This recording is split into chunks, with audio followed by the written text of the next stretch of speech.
Imaginez. Un homme se réveille un matin de 1968 sans réveil. Il s'étire. Il embrasse ses filles. Il avale un bol de porridge réglementaire.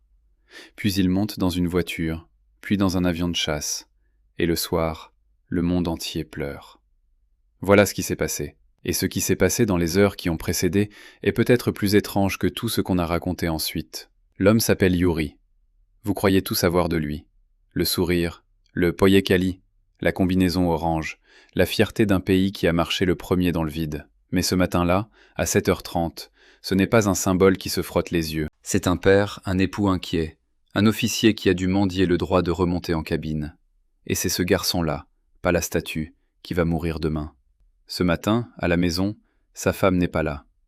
Valentina est à l'hôpital.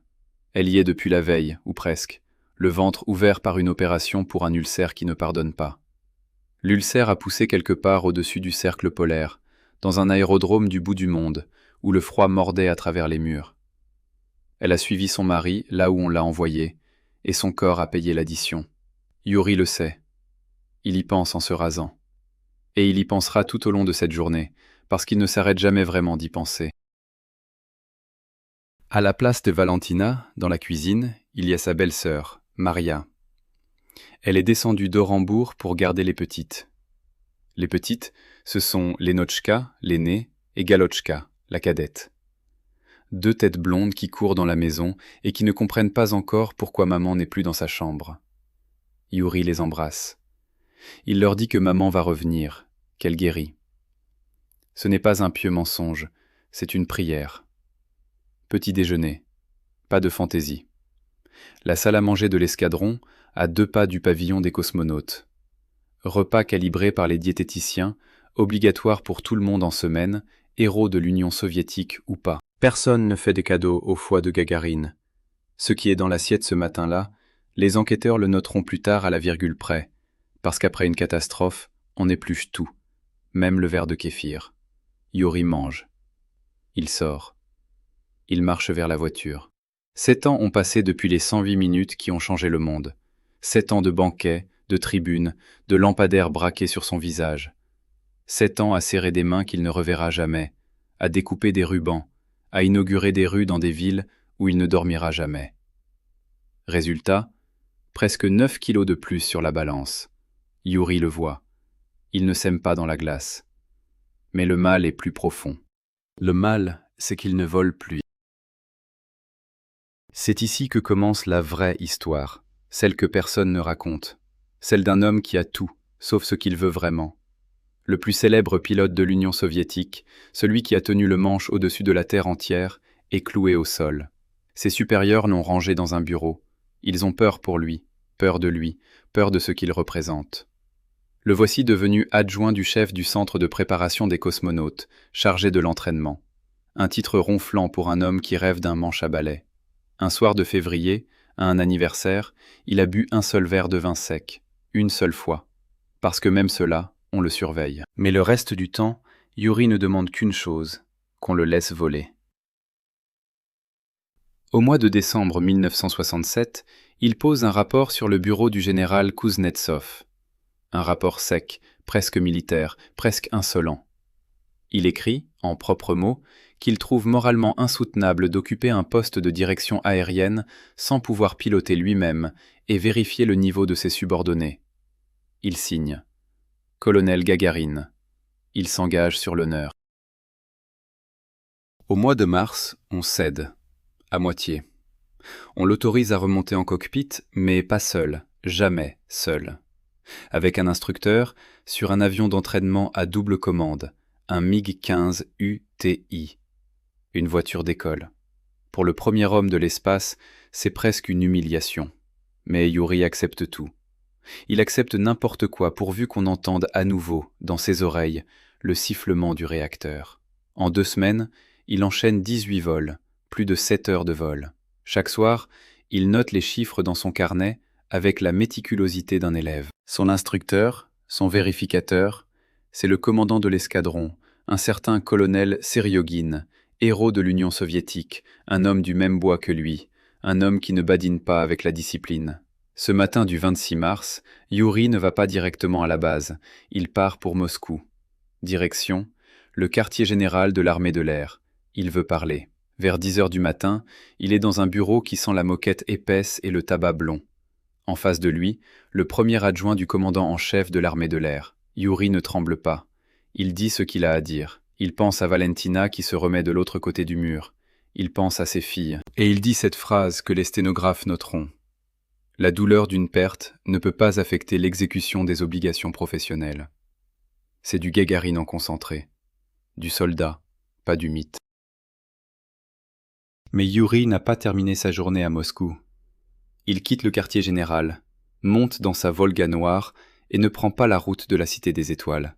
Il bifurque vers l'hôpital. Il faut qu'il voie Valentina.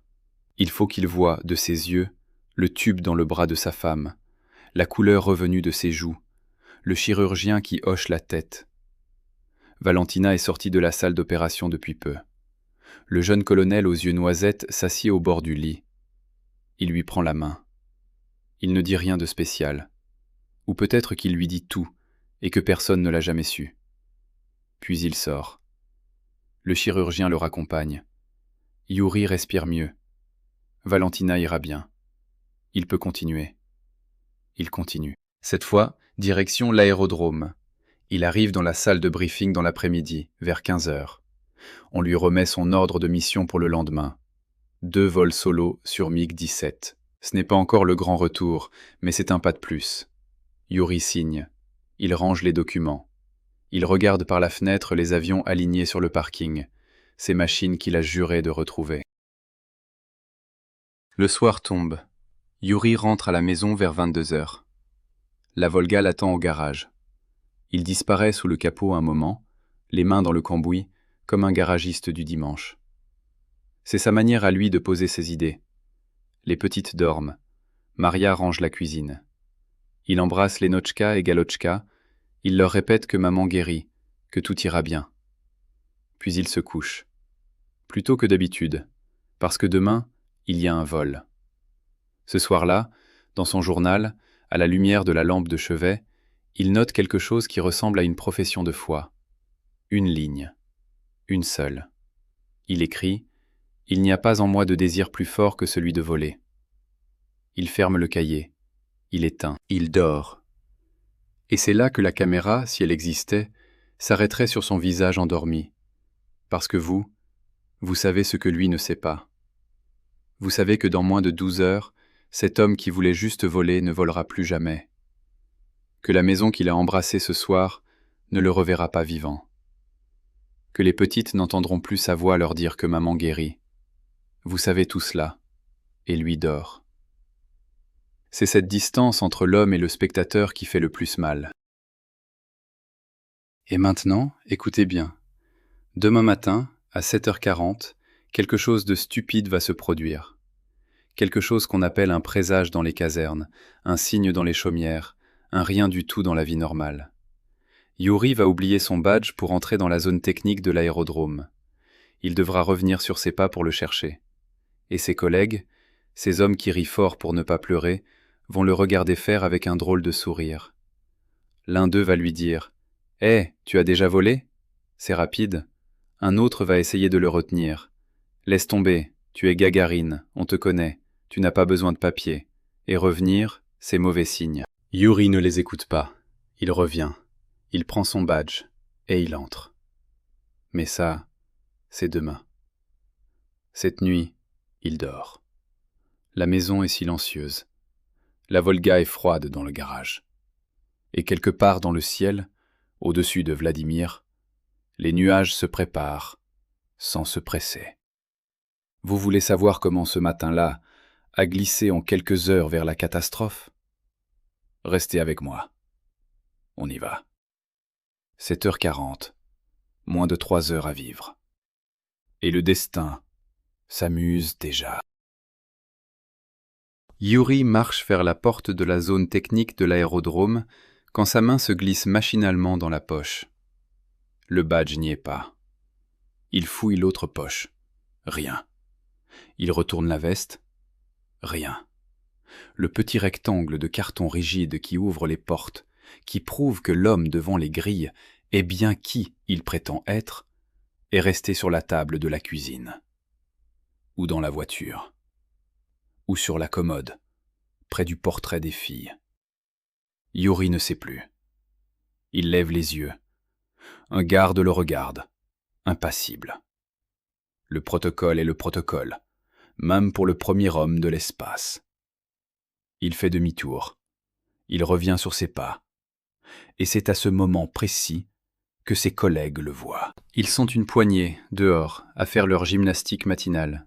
Le soleil tape déjà. L'air est piquant. On entend le souffle des réacteurs au ralenti dans les hangars. Parmi eux, Alexeï Leonov, le premier piéton de l'espace, l'homme qui sait ce que c'est que de flotter dans le vide. Leonov le voit revenir. Les autres aussi. Quelqu'un lance, en rigolant, « Eh bien, tu as déjà volé ?» C'est rapide. Un autre enchaîne, plus sérieux, en le retenant par le bras. « Yura, laisse tomber cette histoire. On te connaît. Ils vont te laisser passer sans papier, et revenir sur ses pas, c'est mauvais signe. » Mauvais signe. Vous avez bien entendu. Dans le monde des aviateurs, un présage n'est pas une superstition de grand-mère, c'est une statistique déguisée en proverbe. Quand un pilote revient sur ses pas avant de partir, c'est que quelque chose, quelque part, dans la mécanique fine des choses, a déjà commencé à grincer. Yura balaie l'avertissement d'un revers de main. Il rentre, il prend son badge, et il ressort. 8h35. Le cabinet médical. Le médecin l'attend. C'est un rituel, une formalité, une mesure d'hygiène plus que de suspicion. On prend la tension, on écoute le cœur, on regarde les réflexes, on coche des cases. Le médecin lève les yeux, hoche la tête et crie « Sain, apte au vol ». Yura sort. La machine administrative a fait son travail. Le corps est conforme, le reste ne regarde pas le médecin. 9h. La salle de préparation des vols. Briefing météo, checklist, signature. Rien à signaler. Yura enfile sa combinaison. Il sort sur le tarmac. Le MiG-15 UTI l'attend, appareil numéro 18. Une voiture d'école à double commande, comme on l'a dit, mais une voiture qui va quand même à près de 1000 km/h si on lui demande. Il grimpe à l'avant. La place de l'instructeur, à l'arrière, est vide. Et c'est là que le temps se fige. L'instructeur, le colonel Seryogin, est en retard. On ne saura jamais pourquoi, pas exactement. Il y a eu un appel, paraît-il, une conversation serrée avec le général Kuznetsov lui-même, le patron du centre de préparation des cosmonautes. Le contenu de cette conversation n'a jamais filtré. Officiellement, on ne sait rien. Officieusement, on imagine ce qu'on veut. Toujours est-il que le départ est repoussé. 27 minutes. Un quart d'heure, plus une marge. Un quart d'heure pendant lequel le soleil monte, les nuages s'épaississent, l'horloge tourne. Un quart d'heure pendant lequel Yura, seul dans sa cabine, attend. Imaginez-le. Seul, le harnais serré, le casque sur les oreilles, le monde extérieur réduit à quelques voyants verts et à la voix du contrôleur qui passe de temps en temps. Imaginez ce qu'on pense, seul dans un cockpit qui pue le kérosène et le cuir usé, quand on a attendu 7 ans pour être à nouveau là. Est-ce que la peur existe, à ce stade? Ou est-ce qu'elle est déjà mangée par autre chose, quelque chose de plus vaste, un mélange de rage et de patience? On ne sait pas. On ne le saura jamais. Yura n'a rien écrit ce matin-là. Personne ne l'a interviewé dans la seconde avant le décollage. Il est seul avec lui-même. 10h18. Seryogin arrive enfin. Il grimpe à l'arrière. La verrière se ferme. Le contrôleur donne le top. Les réacteurs rugissent. 15 secondes plus tard, l'appareil quitte le sol. Yura est en l'air. 11 minutes. C'est le temps qu'il leur faut, là-haut, pour faire ce qu'ils ont à faire. Un programme d'entraînement, comme un autre. Virages serrés, piqués, tonneaux. Une chorégraphie aérienne répétée 1000 fois, mais qui, à 1000 mètres d'altitude et à 600 km/h, ne pardonne rien. Ils sont pressés, parce que le retard de 27 minutes grignote la marge météo. On doit rentrer avant que la couverture nuageuse ne devienne un mur. 10h29. La voix d'Yura grésille dans le haut-parleur du contrôleur. Son indicatif, c'est 6-2-5. 6, 2, 5. 3 chiffres qu'on n'entendra plus jamais. Il dit 625, tâche dans la zone 20 terminée, demande d'autorisation, virage sur le cap 320. C'est du langage sec, c'est du pilote. Il dit qu'il a fini son exercice, il dit qu'il veut rentrer, il dit dans quelle direction. Le contrôleur répond, presque instantanément, 625, autorisé. La phrase est banale, elle a été prononcée des milliers de fois, dans des milliers de langues de pilotage. Autorisé. 2 syllabes qui veulent dire « rentrez chez vous ». Yura confirme « 625, compris, j'exécute ». Et puis plus rien. Vous avez déjà vu un fil se couper? Un fil de soie ou un câble d'acier, peu importe. Il y a un son, très bref, un claquement qui ressemble à une gifle sèche, et soudain, il y a 2 bouts là où il n'y en avait qu'un. Ce qui se passe entre les 2 bouts n'existe plus, n'a plus de nom, n'a plus de continuité. Voilà ce qui arrive dans le casque du contrôleur à 10h29, le 27 mars 1968. Le silence. Le contrôleur appelle. 625, ici le contrôle. 625, répondez. Il appelle plusieurs fois, par habitude, parce que c'est la procédure. Personne ne répond. Il se tourne vers son adjoint. Quelque chose ne va pas. Il appelle d'autres fréquences. Rien. 10h35, le contrôleur par erreur continue à guider un autre appareil avec la même routine, comme un automate, comme un somnambule. La réalité met quelques minutes à entrer dans la pièce, puis l'alerte. Les haut-parleurs crachent le code qu'on n'aime jamais entendre. Les hélicoptères de recherche et de sauvetage décollent. Des voitures filent vers la forêt, vers le nord-est, vers Vladimir. 4 heures plus tard, un militaire trouve des traces. Un cratère dans la terre, des bouleaux déchiquetés, des bouts de métal tordus. Mais on n'en est pas encore là. Pour l'instant, pour vous, pour le spectateur, il n'y a que le silence. Le silence dans le casque, le silence sur la fréquence, le silence dans la pièce où des hommes en uniforme se regardent sans oser dire ce qu'ils commencent à comprendre. Et au-dessus de la forêt, quelque part entre le ciel et la terre, une épape qui tombe. Et maintenant, écoutez. Quelque chose vous a échappé. Quelque chose que personne n'a voulu voir à l'époque, et qu'on déterre aujourd'hui avec des pincettes. Il y avait un garçon sur un toit, à Kirjatch. Il réparait une antenne de télévision avec son père. Il a vu un avion surgir des nuages, et derrière l'avion, un nuage blanc en forme de champignon, gros comme une maison. Il a vu l'avion basculer du mauvais côté. Il a entendu un bruit sourd. Puis son père, un ancien du NKVD, un homme qui sait ce que parler veut dire dans ce pays, lui a posé la main sur l'épaule et lui a dit, très calmement, « Tu te souviendras, tu n'as rien vu, tu n'as rien entendu. » 50 ans de silence. On vous dira bientôt comment ce silence-là a été brisé et ce qu'il y avait dedans. Mais d'abord, il faut comprendre pourquoi tant de gens, ce jour-là, ont choisi de se taire. Pas un seul homme, pas un seul appareil, tout un système. Restez avec moi, la suite est plus sombre encore. 10h29. Le fil s'est coupé. Et derrière le fil coupé, il y a un mystère qui ne vous lâche plus. Car ce qui s'est passé dans le ciel, ce matin-là, personne n'est capable de le raconter avec certitude. 50 ans plus tard, on a des versions. On n'a pas la vérité. Et c'est précisément cette absence de vérité qui fait que l'histoire ne finit pas. Elle tourne en boucle, comme une hélice qui cherche encore à mordre l'air. Alors, que s'est-il passé? Pour répondre, il a fallu une commission. Une commission gouvernementale, comme on dit dans les pays où l'on aime les mots précis pour cacher les choses floues. Cette commission-là a été formée dès le lendemain de la catastrophe, sur décision du gouvernement. Elle a travaillé, elle a auditionné, elle a photographié des débris, ausculté des témoins, passé au crible les bandes des conversations radio, les cahiers de vol, les bulletins météo. Et puis elle a refermé ses cartons. Plusieurs dizaines de volumes, dit-on, chacun plus épais qu'un annuaire téléphonique. Et sur la couverture de chaque carton, un mot rouge. Un mot qui ferme les portes. Un mot qui coupe les langues. Secret. Ce mot-là, on l'a gardé jusqu'en 2011. Cette année-là, certains morceaux ont été déclassifiés. Pas tous. Juste assez pour rendre la chose plus insupportable encore. Parce que les trous dans le tissu, quand on les voit, sont plus gênants que le silence. Mais il y a un homme qui, lui, a vu l'intérieur.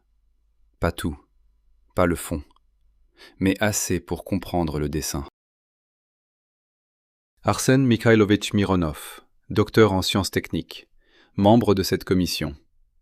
Un homme qui a passé sa vie dans les cabines d'essai, à mesurer des trajectoires, à compter des millisecondes, à peser des hypothèses. Et qui, longtemps après, a accepté de parler.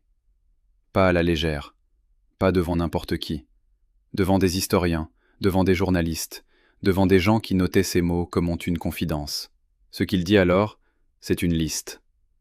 Une liste de tout ce qui ne devait pas arriver ce matin-là, et qui est arrivé. Une chaîne de maillons rouillés, dont chacun, pris seul, semble anodin. Pris ensemble, ils font un piège. Premier maillon, le retard. 27 minutes. Un instructeur en retard, une discussion derrière une porte close, un décollage repoussé. Quand on décolle plus tard que prévu, on vole dans une météo qui n'est plus celle du briefing. Et la météo, à cette époque, en Union soviétique, ne se consulte pas sur une tablette. On lit un papier. On regarde dehors. On se fie à sa mémoire. Deuxième maillon, le ciel justement. Le briefing annonçait un ciel clair, un exercice de pilotage hors nuage, à vue. La réalité, ce matin-là, dans la région de Vladimir, c'était autre chose. Une couche dense, basse, presque compacte. Des nuages dans lesquels on ne voit pas à 10 mètres. Et le programme, lui, n'avait pas changé. Pilote, fais ce qu'on t'a dit de faire. Hors nuage, dans des nuages. Et c'est toi qui choisis. Personne ne t'a reprogrammé. Troisième maillon, l'instructeur, le colonel Seriogine. Un as, un héros de l'Union soviétique. Un homme qui ne tremble pas dans un cockpit.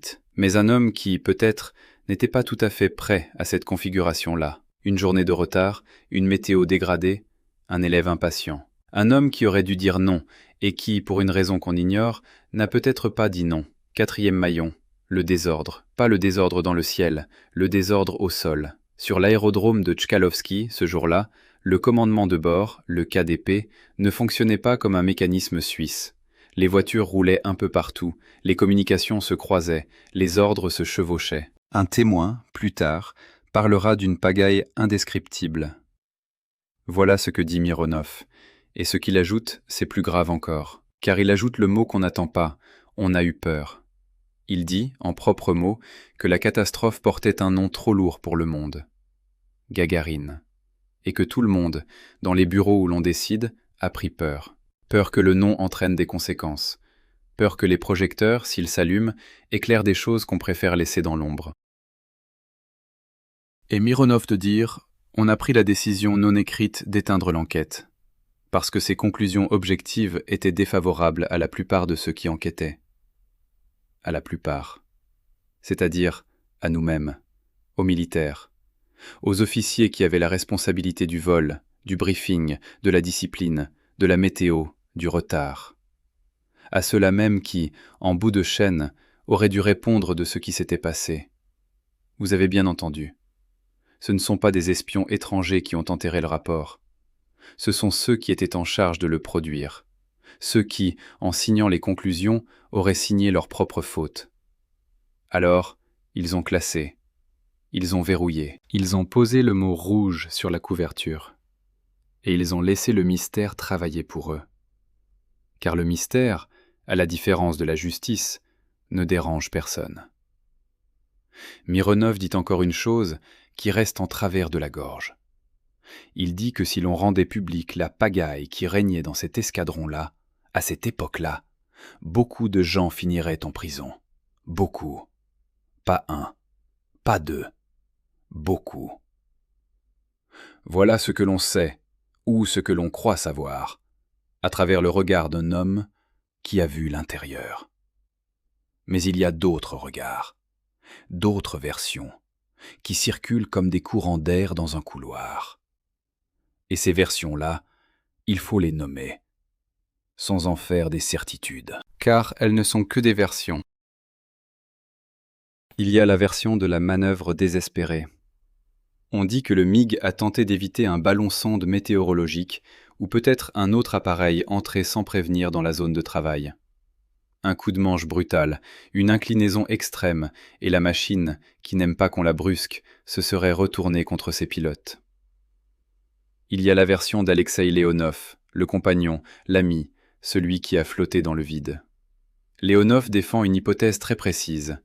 Il dit qu'un autre chasseur, un appareil de défense aérienne, serait passé au-dessus d'eux en vol supersonique.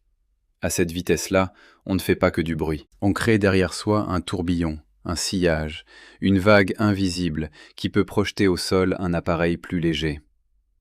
Cette hypothèse-là, Leonov l'a portée longtemps. Il en a fait une cause. Il a peut-être raison, il n'a pas de preuves. Il y a la version du réservoir supplémentaire. Un bidon de kérosène accroché sous le ventre de l'avion pour allonger la portée. Un bidon qu'on aurait oublié de larguer, qui aurait perturbé l'aérodynamique au moment où il ne fallait surtout pas la perturber. Il y a la version du briefing météo menteur. Le sol qui vous dit « ciel bleu ». Le ciel qui vous répond « mur blanc ». Et derrière ces versions, il y a les rumeurs. Les vraies rumeurs, celles qui ne s'appuient sur rien, qui ne sont que le reflet inversé d'une angoisse collective. La rumeur de l'équipage en état d'ébriété, lancée on ne sait où, répétée on ne sait pourquoi, jamais étayée. La rumeur du pilote distrait, du geste fatal, de la faute humaine réduite à un mot commode. La rumeur du témoin unique qu'on aurait réduit au silence, qu'on aurait menacé, qu'on aurait payé pour qu'il oublie ce qu'il a vu. Cette rumeur-là, nous allons la regarder en face dans quelques instants. Car il existe un homme, un seul, qui dit avoir vu l'avion basculer dans le ciel de Kirjatch. Et qui s'est tu pendant un demi-siècle. Pas parce qu'on l'a payé, pas parce qu'on l'a menacé, mais parce que son père, un homme qui savait ce que parler veut dire dans ce pays, lui a posé la main sur l'épaule et lui a dit « Tu te souviendras, tu n'as rien vu, tu n'as rien entendu. » 50 ans, un demi-siècle. Et puis un jour, l'homme a parlé. Mais avant de l'écouter, il faut comprendre pourquoi ce silence, à lui seul, en dit plus long que tous les rapports déclassifiés. Et pourquoi, dans ce pays, à cette époque, un père pouvait dire à son fils une phrase pareille sans trembler. « Restez avec moi. On va entrer dans cette maison-là. Un toit, une antenne de télévision, un père et son fils, et le ciel qui se déchire. » C'est à Kirjatch, petite ville endormie de la région de Vladimir, à quelques dizaines de kilomètres à peine du lieu où la terre garde encore l'empreinte des bouleaux tranchés. Ce matin-là, le 27 mars 1968, un garçon de 11 ans grimpe sur le toit de la maison familiale. Il s'appelle Victor Pontatov. Son père, lui, s'appelle autrement. Un nom qu'on ne cite pas dans les livres, parce que les noms de ces hommes-là ne traversent pas les époques. Mais un homme qui a sa place dans l'histoire, lui aussi, à sa manière. Ancien combattant de la Grande Guerre, ancien serviteur du NKVD, c'est-à-dire un homme qui a appris, dans sa chair et dans ses os, que la vérité n'est pas toujours bonne à dire, que le silence, parfois, est la seule façon de rester en vie.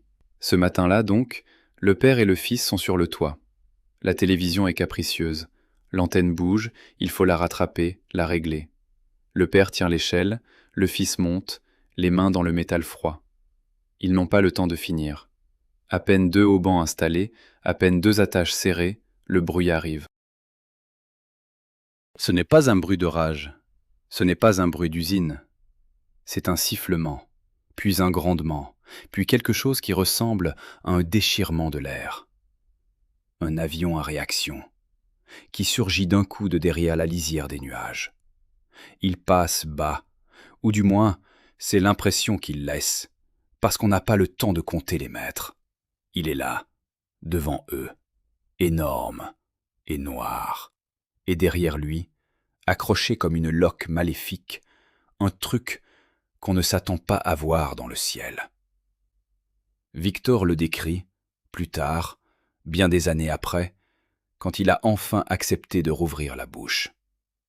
Il dit quelque chose comme une grande coupole blanche, très ressemblante Un parachute. Il dit « La taille de cette coupole était énorme, environ 3 fois plus grande que l'avion lui-même. » Il dit « Tout cela volait droit devant nous sur un ciel pur, puis a disparu du côté du village de Novoselovo. » 3 fois la taille de l'avion. Une coupole blanche. Un parachute qui n'en est pas un.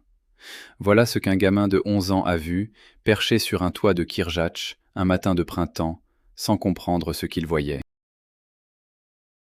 Et puis, presque immédiatement après que l'avion eut disparu derrière la ligne des arbres, le bruit.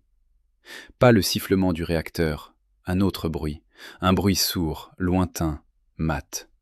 Le bruit de quelque chose qui tombe, et qui s'écrase, et qui ne se relève pas. On ne voit rien. On n'a pas besoin de voir. On sait. Quelque chose vient de finir là-bas, dans la forêt, et personne ne sait encore quoi. Victor descend de l'échelle. Il regarde son père. Son père ne dit rien. Le père regarde au loin, là où le ciel a refermé sa blessure. Ils restent un moment sans parler. Puis ils descendent, ils rentrent, ils vivent leur journée. Personne ne téléphone. Personne ne signale. À cette époque, en Union soviétique, on ne signale pas un avion qui s'écrase si l'on n'est pas militaire, si l'on n'est pas dans la chaîne. On se tait, on attend. Le lendemain matin, le 28 mars, à 10 heures, la radio grésille. Une voix grave lit un communiqué.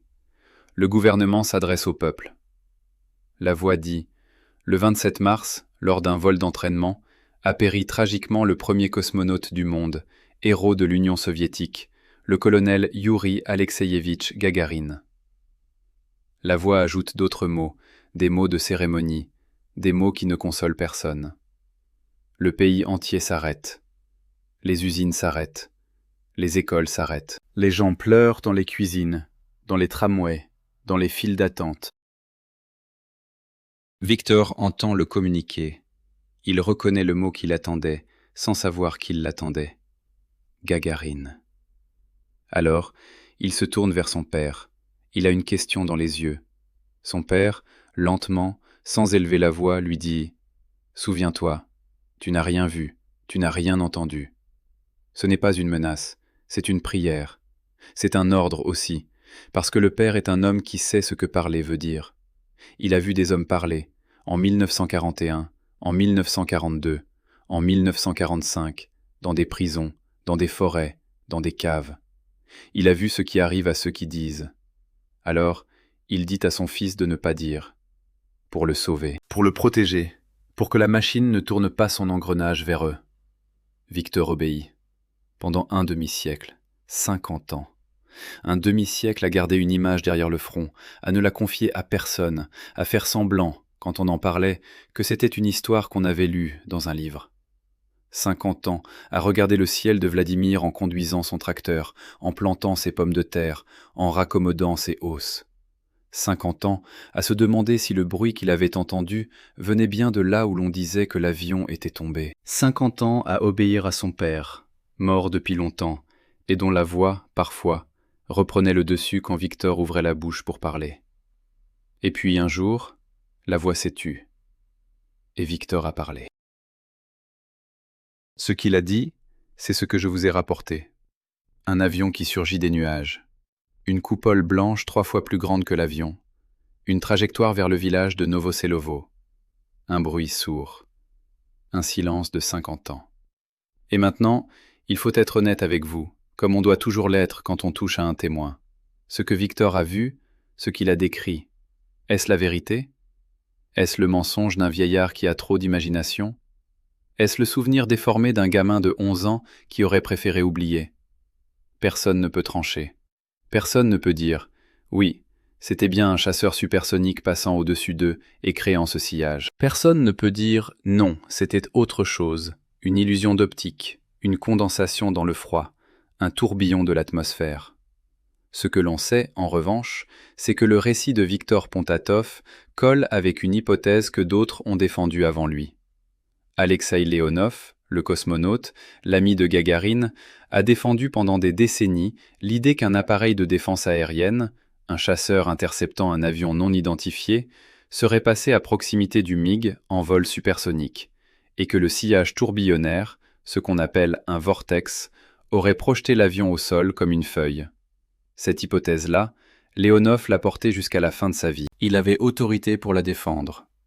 Il ne disposait pas, pour autant, de preuves formelles. Ce que l'on sait aussi, c'est que des bouleaux, à l'endroit de l'impact, ont été tranchés à mi-hauteur. Pas cassés, tranchés, comme fauchés par une lame.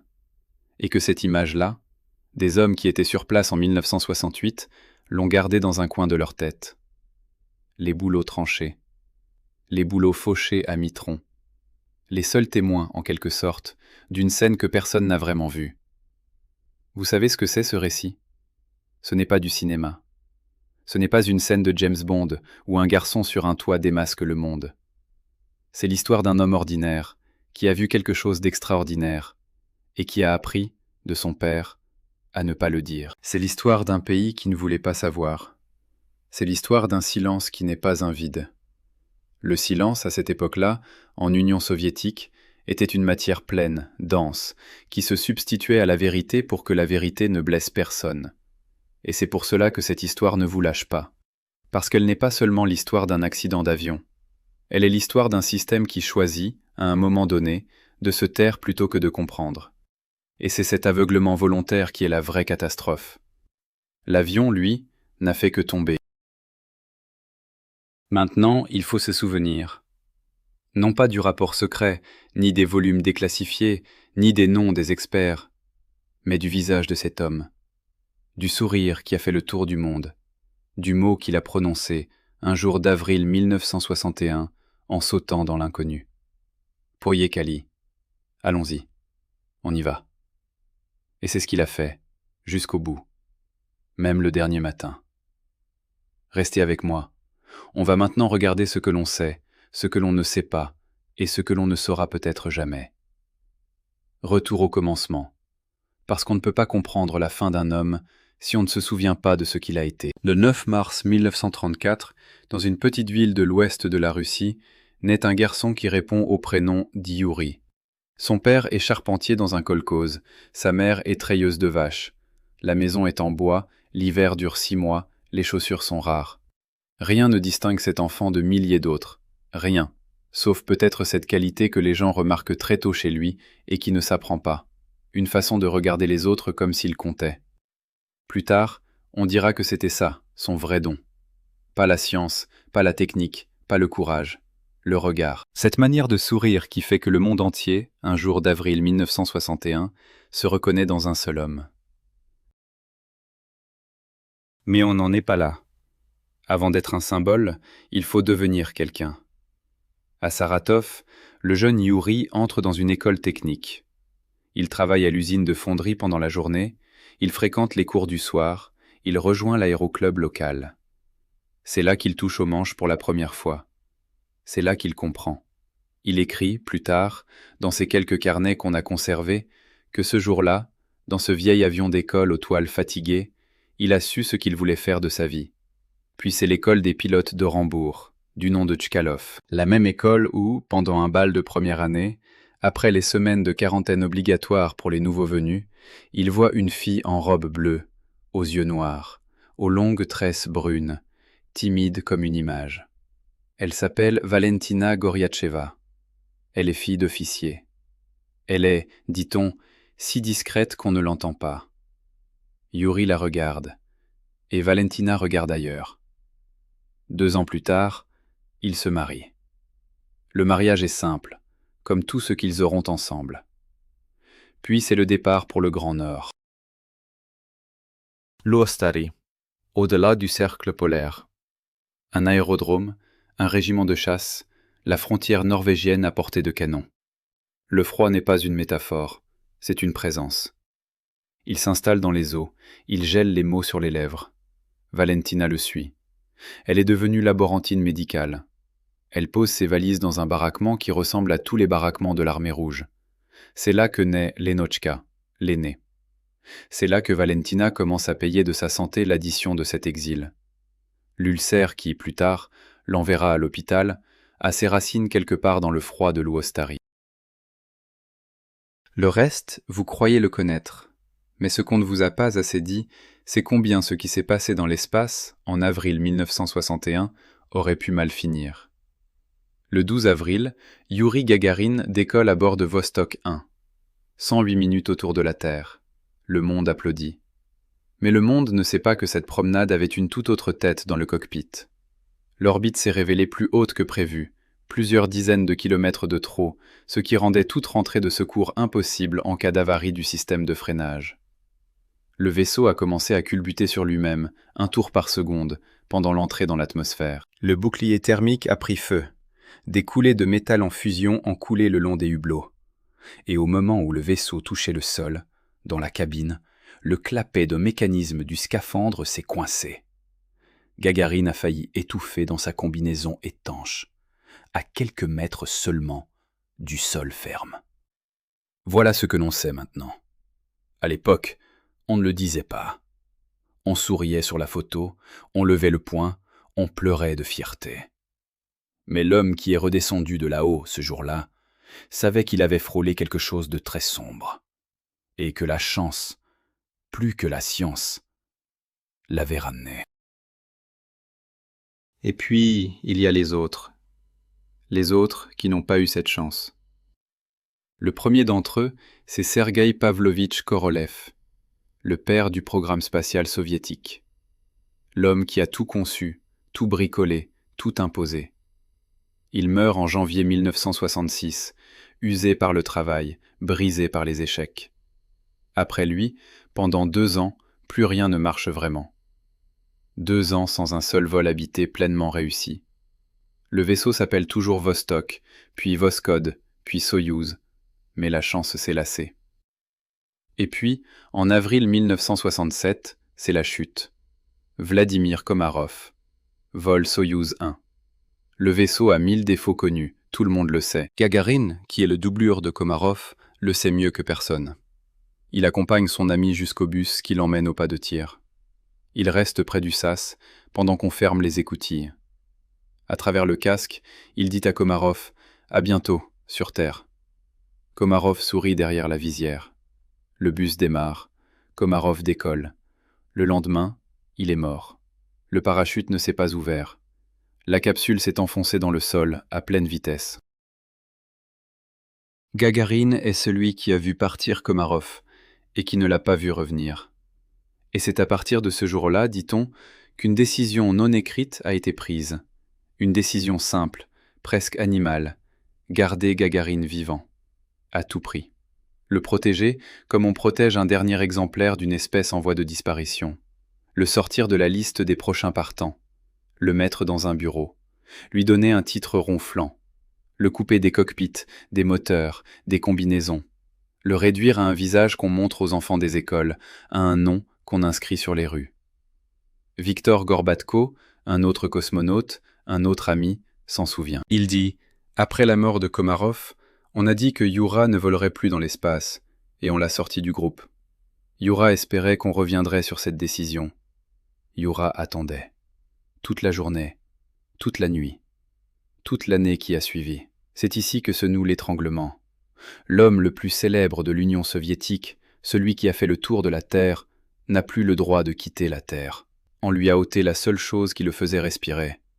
Et c'est cet homme-là, sevré de ciel, qui demande, en décembre 1967, qu'on le laisse au moins remonter dans un avion d'entraînement.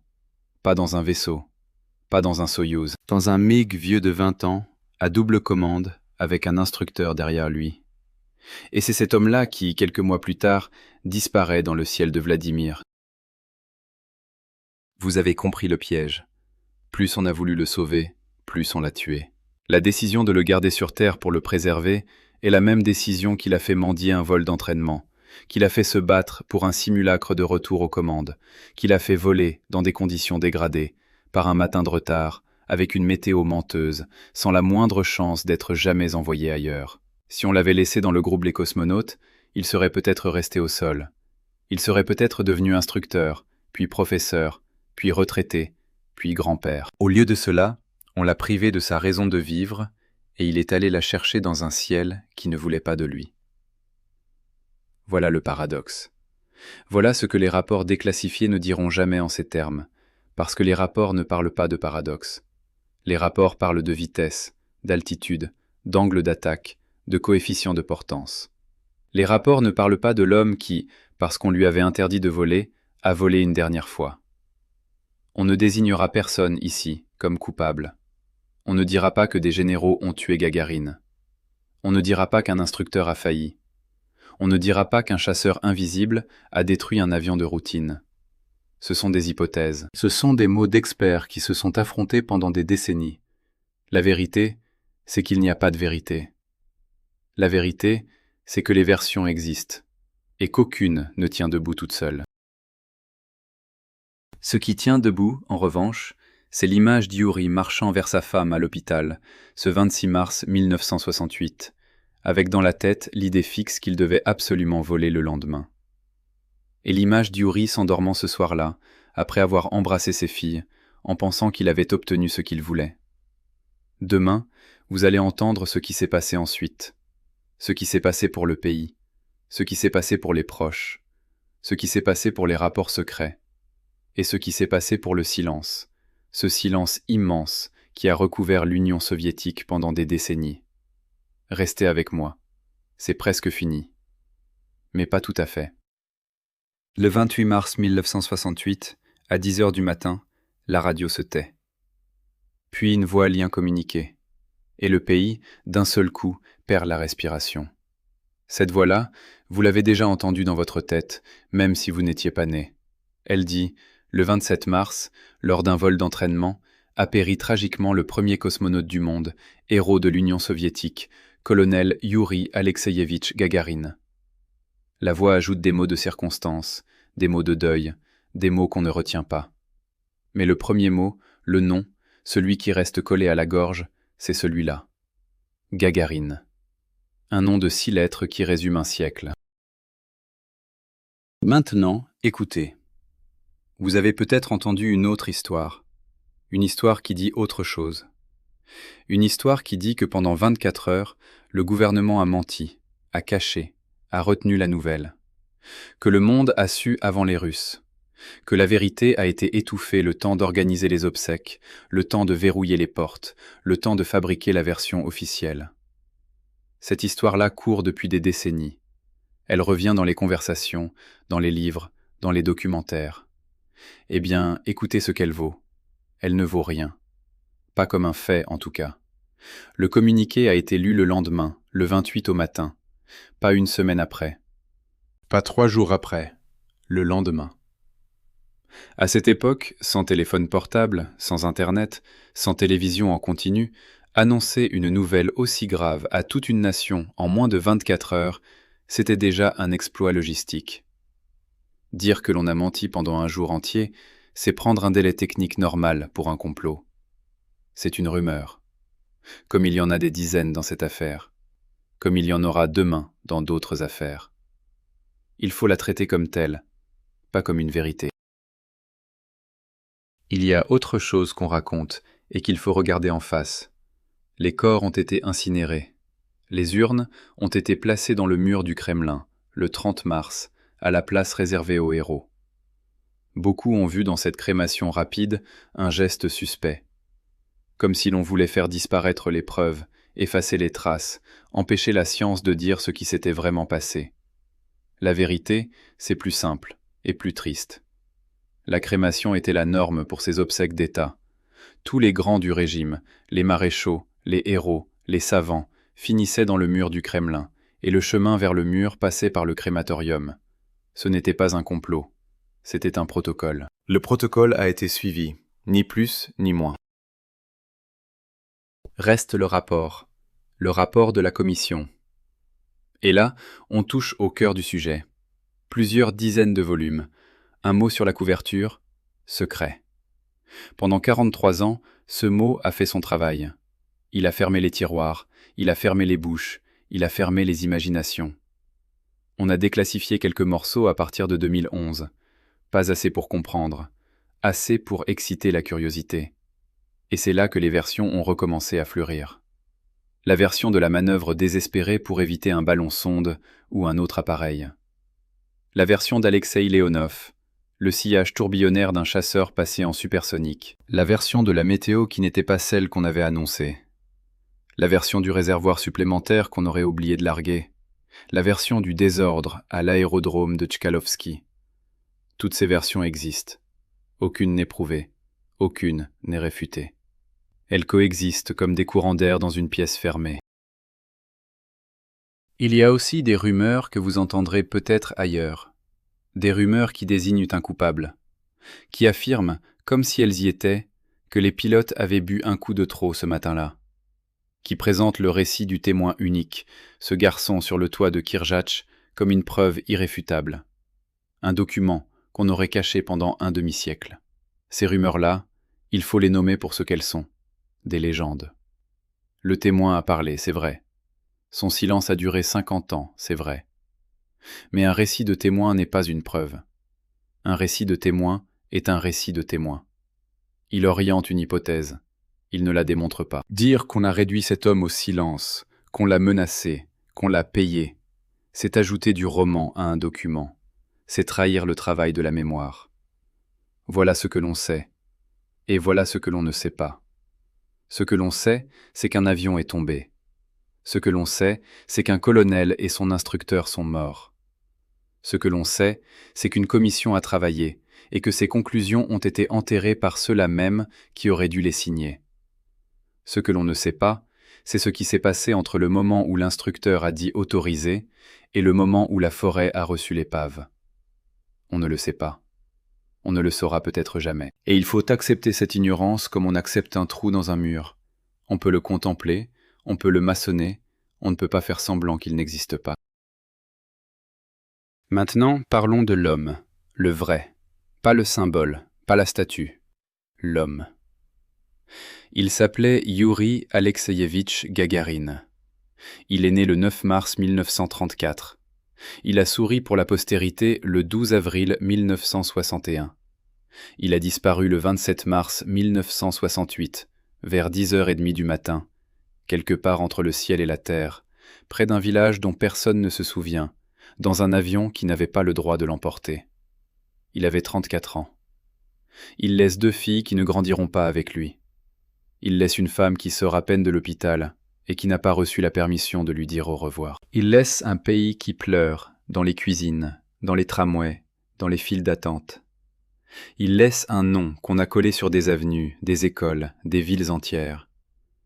Il laisse un mot, un seul, qui le résume mieux que tous les autres. Poyekali. Allons-y. Ce mot-là, c'est lui.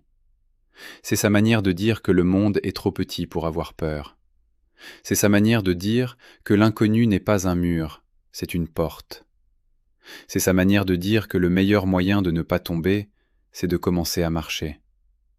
Et il a marché, toute sa vie, même quand on lui a interdit de marcher, même quand on l'a assis dans un bureau pour le regarder se consumer.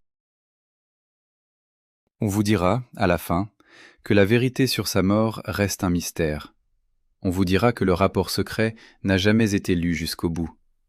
On vous dira que le sillage supersonique d'un chasseur invisible a peut-être, un matin de mars, fauché un avion d'entraînement comme on fauche un champ. Ou qu'un ballon-sonde perdu dans la brume a obligé un pilote à une manœuvre qu'il ne fallait pas. Ou que le brouillard était plus épais que prévu. Ou que le retard de 27 minutes a tout changé. On vous dira tout cela, et peut-être autre chose encore. Et il faudra vivre avec ce peut-être, comme on vit avec une lumière qu'on n'a jamais réussi à éteindre. Mais ce qui reste à la fin, ce n'est pas le mystère, c'est l'homme, c'est le sourire. C'est la combinaison orange sur le marchepied de Vostok. C'est le geste de la main qui s'adresse à des millions de gens qu'il ne connaîtra jamais. C'est la conviction, folle et magnifique, que le ciel n'est pas une frontière, mais un commencement. Youri Gagarine a vécu une vie courte. Une vie si courte qu'elle tient dans une main. Et pourtant, cette vie-là a pesé plus lourd que des siècles entiers de silence. Le silence a tout emporté, sauf cela.